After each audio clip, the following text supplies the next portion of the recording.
ఆయన 3 కళ్ళు ఉన్నాయి కదా, ఆయనకి బ్రహ్మను చూడగానే కోపం వచ్చింది అబద్ధమాడినందుకు. కనుబొమ్మలు ముడివేశాడండి. ఆ కనుబొమ్మల ముడిలోంచి ఒక మహానుభావుడు ఆవిర్భవించాడు. దేవరాజ సేవ్యమాన పావనాంఘ్రి పంకజం వ్యాళ యజ్ఞ సూత్రమిందు శేఖరం కృపాకరం నారదాది యోగి బృంద వందితం దిగంబరం కాశికాపురాధినాథ కాలభైరవం భజే.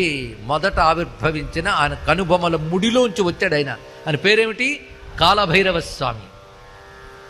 ఆ కాలభైరవుడు వస్తూనే చేసిన పని ఏమిటంటే, బ్రహ్మదేవుడు 4 తలకాయలు 4 వైపులు ఉన్నాయి, 5వ తలకాయ నెత్తి మీదకి ఉంది.